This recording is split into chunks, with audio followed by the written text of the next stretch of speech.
കോടികളുടെ വിസ തട്ടിപ്പ് കേസിലെ പ്രതിയെ ഹിമാചൽ പ്രദേശിൽ നിന്ന് പിടികൂടി കേരള പോലീസ്. കണ്ണൂർ കരുവഞ്ചാൽ സ്വദേശി സൂരജാണ് കുളുവിൽ പിടിയിലായത്. ഇയാൾക്കെതിരെ കേരളത്തിലും കർണാടകയിലുമായി 40 കേസുകളുണ്ട്. അരുൺ പാറക്കൽ കാസർഗോഡ് വിവരങ്ങളുമായി ചെയ്യുന്നു. അരുണ്, ഈ കേസുമായി ബന്ധപ്പെട്ട് ഒളിവിൽ പോയതാണോ അതോ ടൂർ പോയതാണോ?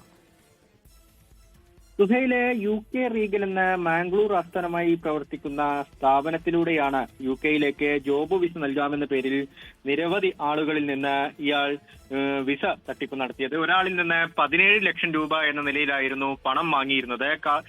കേരളത്തിലെ വിവിധ ജില്ലകളിൽ 38 കേസുകളും കർണാടകത്തിൽ 2 കേസുമാണ് ഇയാൾക്കെതിരെ നിലവിലുള്ളത്. ആകെ 40 കേസാണ് ഈ പ്രതിക്കെതിരെ ഉള്ളത്. കണ്ണൂർ കരുവഞ്ചാൽ സ്വദേശിയാണ് ഇയാൾ. 2 വർഷം മുൻപ് ഈ പോലീസ് അന്വേഷണം ആരംഭിച്ചതോടെ ഒളിവിൽ പോവുകയായിരുന്നു. അങ്ങനെയാണ് കേരളത്തിലും അതുപോലെ തന്നെ മറ്റ് സംസ്ഥാനങ്ങളിലുമായി ഒളിവിൽ കഴിയുകയായിരുന്നു. ഒടുവിൽ ഇയാൾ ഹിമാചൽ പ്രദേശിലെ കുളുവിലുണ്ടെന്ന് അന്വേഷണ സംഘത്തിന് മനസ്സിലായി. ക്രൈംബ്രാഞ്ചാണ് ഈ പ്രതിയെ അറസ്റ്റ് ചെയ്തത്.